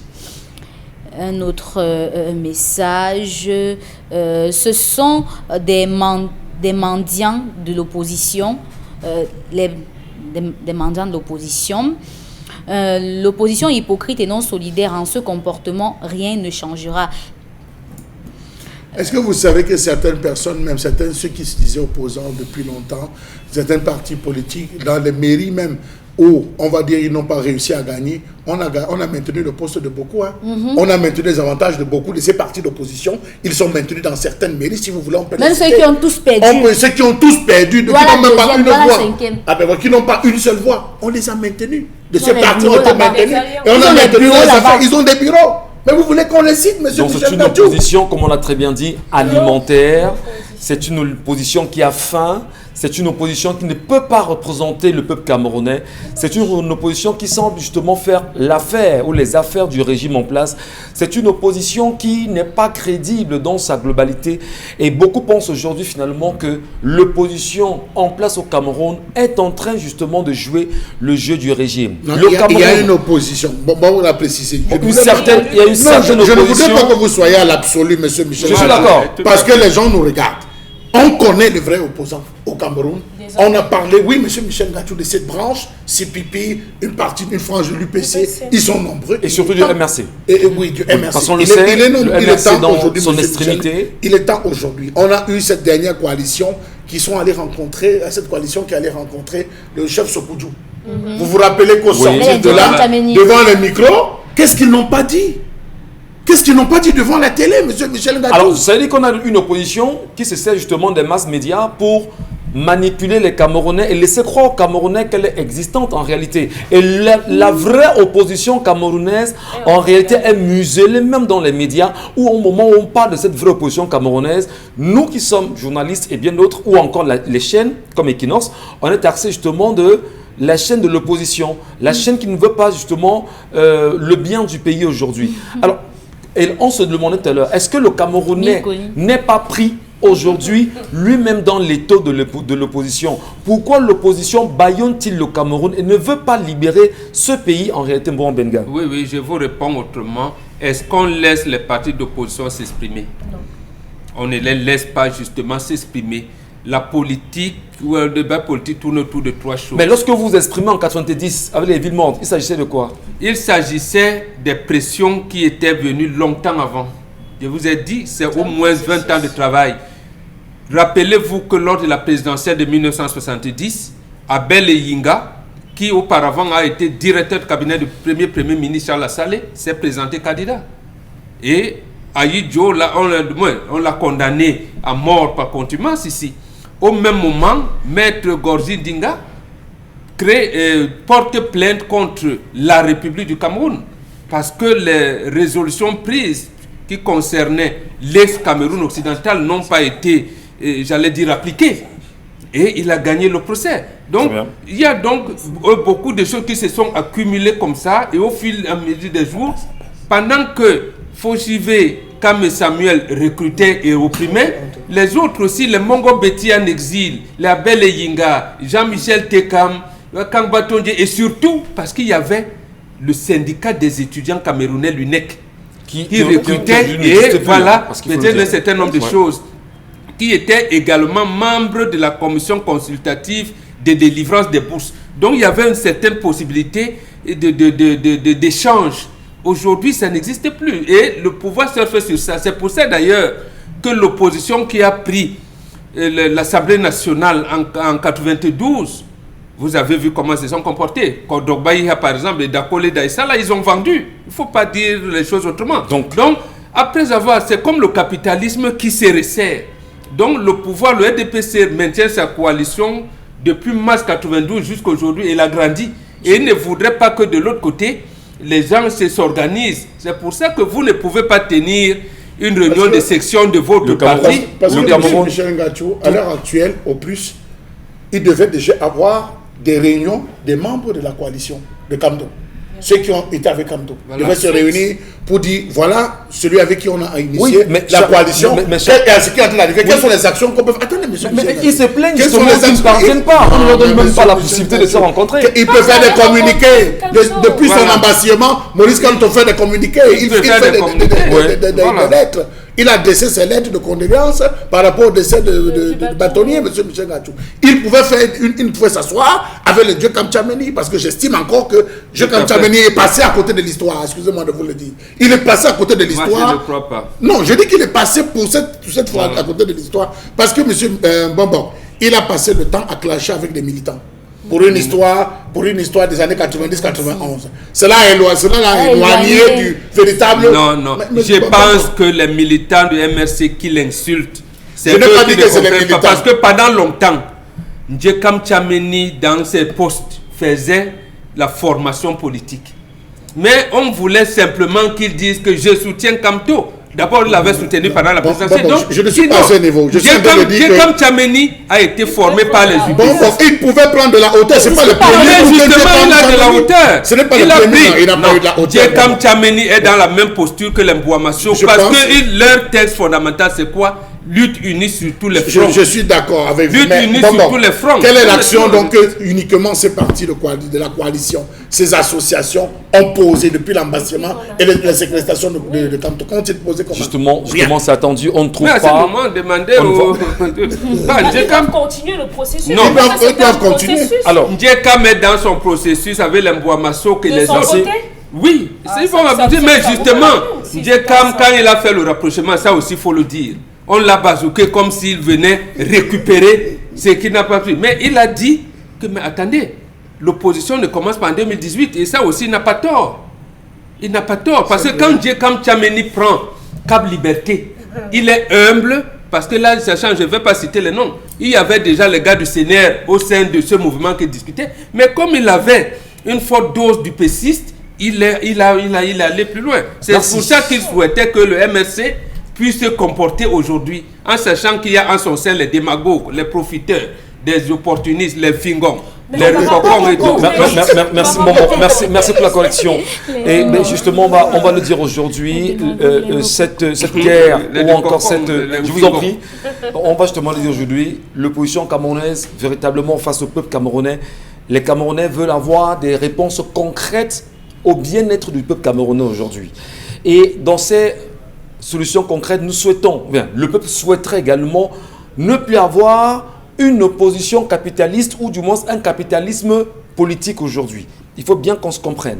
Le regard qui nous permet, madame, monsieur, ce matin, d'y jeter un coup d'œil, c'est la réalité. Ce que traversent les scènes politiques camerounaises aujourd'hui, mais surtout l'embastillement, le verrouillage qui existe autour du professeur Maurice Kamto et du MRC, y compris de ses alliés, mais surtout aussi l'incarcération d'Olivier Bibou Nissak. On parle également du professeur Alain Foguet, du mouvement pour la renaissance du Cameroun. Et on le sait, Amsterdam a encore renchéri hier, déclarant que le Cameroun serait dans les jours à venir sous quelques pressions si jamais Paul Biya s'entêtait à maintenir ses opposants et ses manifestants du 22 septembre dans la posture qu'ils ont aujourd'hui. On le sait, quelques-uns sont encore dans les cellules, dans les commissariats, beaucoup sont dans les brigades aujourd'hui. Qu'est-ce qui se passe véritablement? Une enquête est à venir dans les jours qui suivent, madame, monsieur, pour mieux comprendre le moment ou l'attitude de leur incarcération. Qu'est-ce qui s'est passé ces derniers 24 heures sur la toile? Allons justement le savoir, Karine Sontia, avec vous, évidemment. On va ensemble les commenter. Déjà, il est important de les savoir. Il s'agit de quoi? Dans le cadre de la revue des réseaux sociaux, il y a deux sujets principalement qui nous inquiètent. On parle d'abord de ce drame, un homme qui tue sa petite amie à Boya et cache son corps dans son appartement. Et puis, selon un proche du parent, la jeune femme s'appelait Menansa Kekefou et le jeune homme s'appelle le garçon s'appelle Menansa Kenkefou et la fille Yo Francina qui était en couple depuis 6 mois et la femme a eu une progression dans son emploi tout récemment. Elle a décidé de célébrer. Sauf que vers 3 heures du matin mardi, Menon, qui avait le mot de passe du téléphone de la victime, a appelé son père depuis son téléphone pour lui annoncer que sa fille en bonne santé qui faisait la fête dimanche s'était effondré et du sang coulait de son nez. Sauf que les parents, en arrivant, trouvent un corps déjà en putréfaction.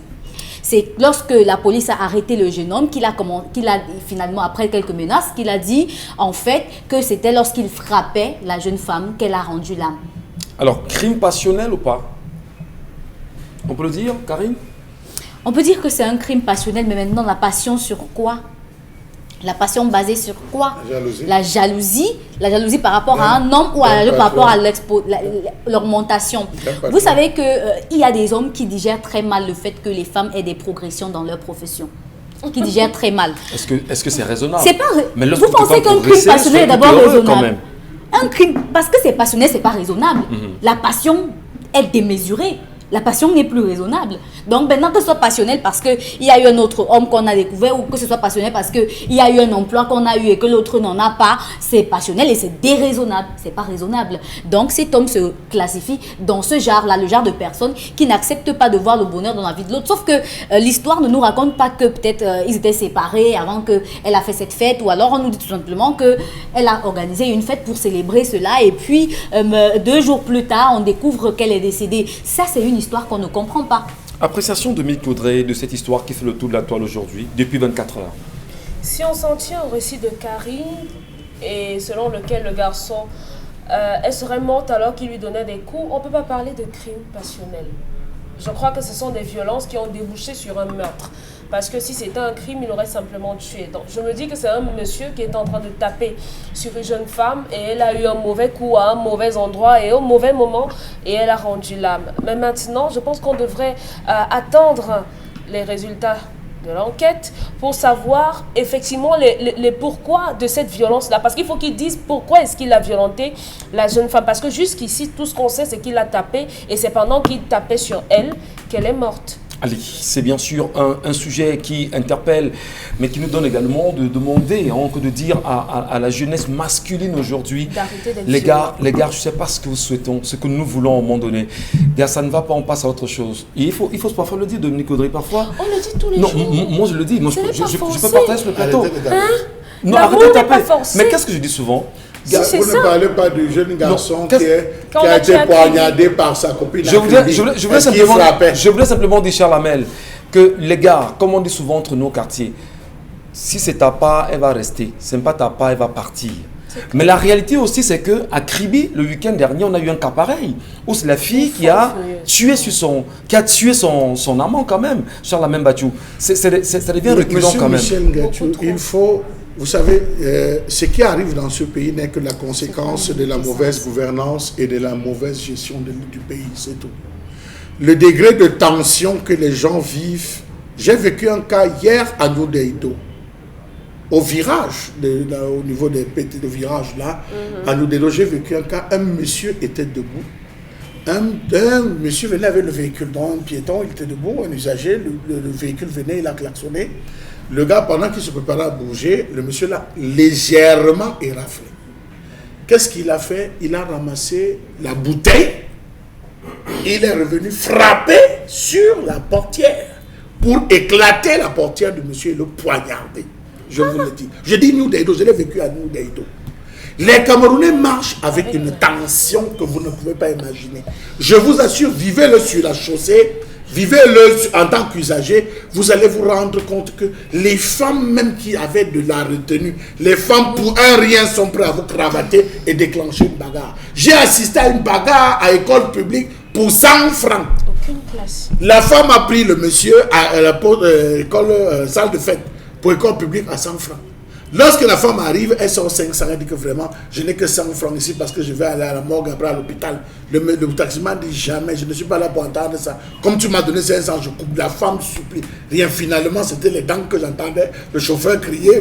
Donc, pour vous dire que la retenue, on doit enseigner aujourd'hui aux Camerounais, surtout aux jeunes mariés. La retenue, vous avez des personnes qui dans les foyers ont des soucis de retenue.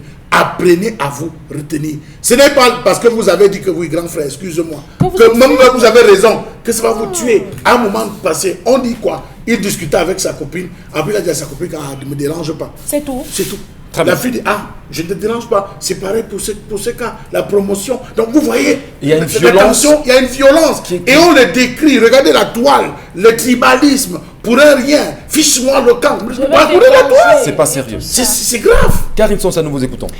Oui, on parle d'un autre sujet, cette fois-ci, le Conseil national d'agrément des manuels scolaires et des manuels didactiques dément la présence de la leçon intitulée « Comment faire l'amour » dans le manuel des sciences du cours élémentaire première année. Allez, et effectivement, cet extrait du livre a fait le tour de la toile depuis hier. Et ce n'est que tard dans la soirée, effectivement, où la commission d'agrément du manuel scolaire et du matériel didactique est sortie justement pour le démentir. Bonbon Bengan Kandje, c'est bien fait, c'est à apprécier, c'est à saluer. Non, mais le contenu du livre dit quoi? Mais déjà, ils vous disent que c'est pas au Cameroun. Est-ce qu'ils ont sorti la photographie de la même page? Du Non, même cours? il y a un communiqué C'est qui a qu'un été... communiqué? Oui, il y a un communiqué qui a été rendu public. Et d'ailleurs, de cet extrait du livre de CE1, finalement, c'est une manipulation trop visible sur la toile de Dominique Audon. En tout cas, demain, je vais mener mes Parce qu'on enquêtes. continue de Demain, je chercher vais venir avec des ce livres de livre. CE1. On D'accord. continue de fouiller. Parce que dans mon entourage, j'en ai pas encore trouvé malheureusement. Il Ce faut n'est que qu'en je le cherche. en voyant que je vais me faire mon idée.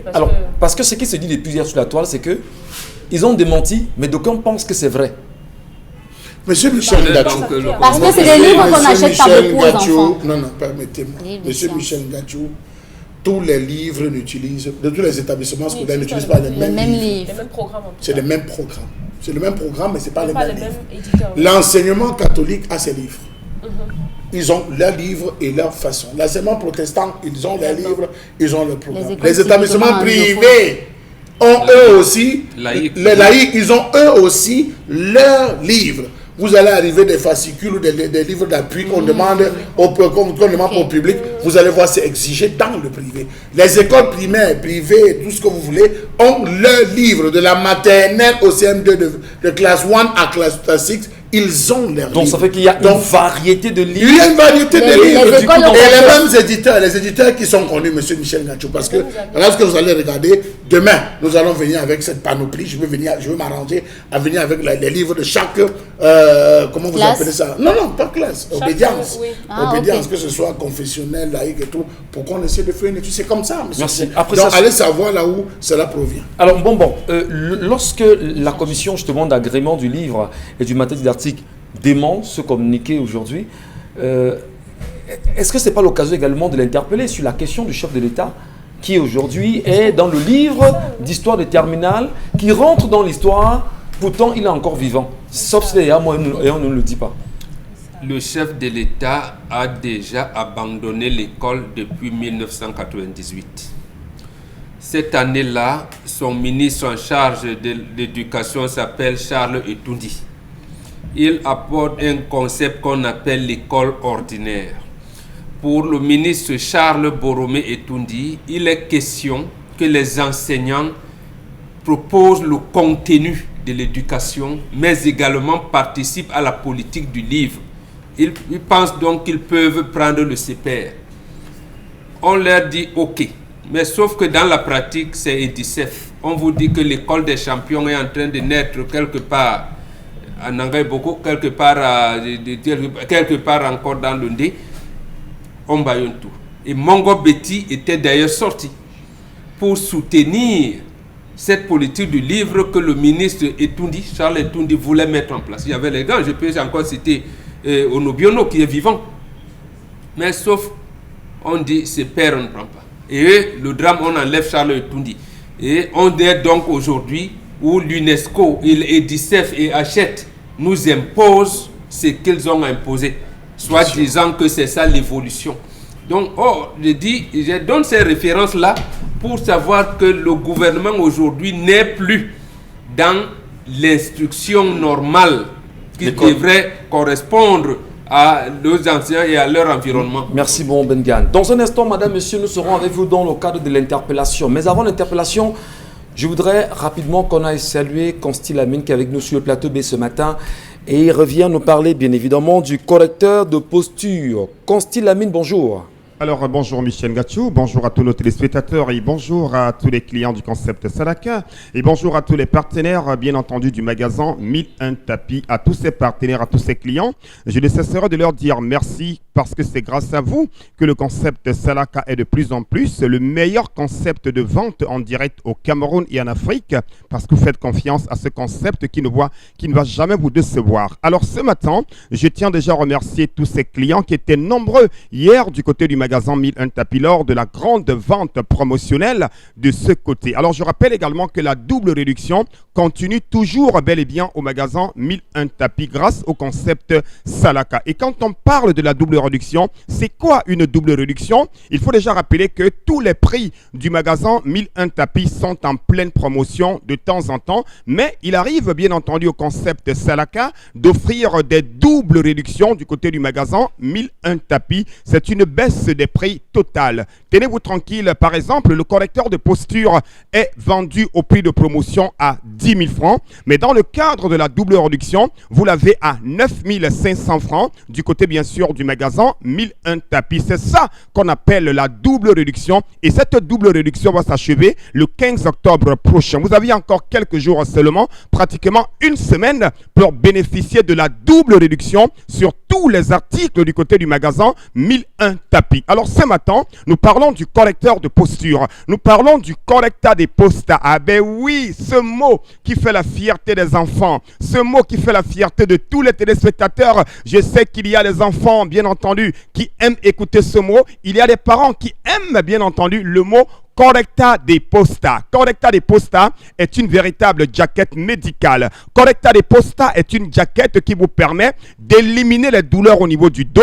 Le correcteur de posture permet d'éliminer les douleurs au niveau des épaules, les douleurs au niveau du cou. Le correcteur de posture permet également de nous prévenir contre le mal de dos. Le correcteur de posture, encore appelé Correcta des Posta, est une véritable jaquette médicale. Yes, il y a bat for your dos. Il y a bat for your neck. Il y a bat for your épaule.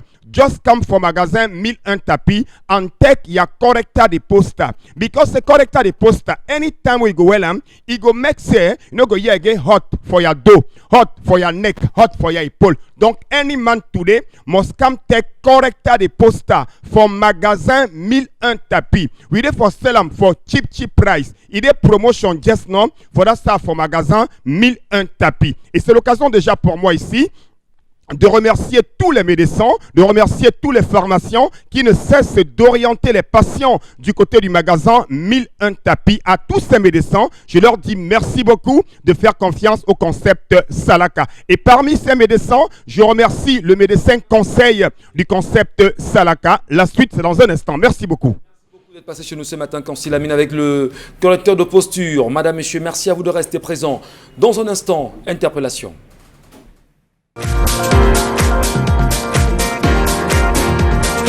Pour développer le pays, il faut dire que l'opposition et le gouvernement s'asseyent pour trouver un bon terrain pour ce pays. Ni la guerre, ni les buts, on ne veut pas dans ce pays. C'est un cri justement d'un Camerounais aujourd'hui, Mbouan Bengan, ni la guerre, ni le bruit, on ne veut pas dans ce pays et il appelle l'opposition, le gouvernement à s'unir pour résoudre cela. Oui, c'est le vœu de tout le monde. D'ailleurs, c'est d'ailleurs ce que nous disent nos parents, nos parrains et nos directeurs de conscience, les Français. Parce qu'il faut utiliser les mots qu'il faut. Quand les Français créent l'État du Cameroun, dans le décret 501 d'avril 1987, ils disent à l'article 2 que le jour où les Camerounais vont s'unir, ils décideront ensemble de ce que leur pays devra être. Jusqu'aujourd'hui, les gouvernants ne veulent pas rassembler tout le monde autour des états généraux de la nation pour qu'on s'asseye, et c'est pour ça que les choses vont mal. Madame, Monsieur, le Cameroun a ses grandes réalités. Vous aussi, en tant que Camerounais, de l'intérieur comme de l'extérieur, vous souhaitez voir ce Cameroun réuni, créé, pensé, j'ai envie de dire refondé, construit en réalité. Mais qu'est-ce qu'on fait alors finalement? Parlons-en. Le cérumen, c'est cette cire que nous sécrétons dans nos conduits auditifs. Une matière jaunâtre et peu ragoûtante que nous avons pris l'habitude de retirer avec des cotons-tiges. Pourtant, il ne faut jamais faire ça. Le coton-tige provoque des bouchons d'oreilles ou pire que ça, il blesse vos tympans. Et c'est encore plus fréquent chez les enfants dû à leur conduit auditif plus étroit. Pour remédier à ce problème, des chercheurs ont mis en place un appareil permettant d'aspirer l'intérieur des oreilles sans aucun risque. L'embout de cet aspirateur est conçu pour aspirer uniquement d'un côté. Cela permet de ne jamais être en contact avec votre tympan. Mais cela est-il vraiment nécessaire de se nettoyer les oreilles? Oui. Les médecins recommandent un nettoyage d'oreilles par semaine. Il existe certains moyens de les nettoyer, mais ils sont souvent trop coûteux et prennent énormément de temps. C'est donc pour cela que le Earlys Up a été conçu. Car il est sans aucun risque, rapide, moins cher que toutes les autres méthodes, mais surtout il nettoie à 95% vos oreilles, contrairement aux autres méthodes qui nettoient au maximum 60%. Pour utiliser le Earlys Up, rien de plus simple. Allumez l'appareil et entrez délicatement le tuyau dans votre oreille ou celle de votre enfant. Faites ensuite tourner lentement le Earlys Up pour ainsi aspirer tous les déchets du conduit auditif. Il est recommandé de faire cette manipulation pendant 10 à 20 secondes par oreille. Sachez que chaque jour, plus de 200 personnes sont hospitalisées à cause des cotons-tiges. Ils provoquent souvent des bouchons de coton et de cérumen, mais le plus grand danger reste le dégât au niveau des tympans qui provoque souvent des pertes de l'audition. Alors, Constilamine, ce produit nous interpelle, le Earlys Up, où est-ce qu'on le trouve au Cameroun?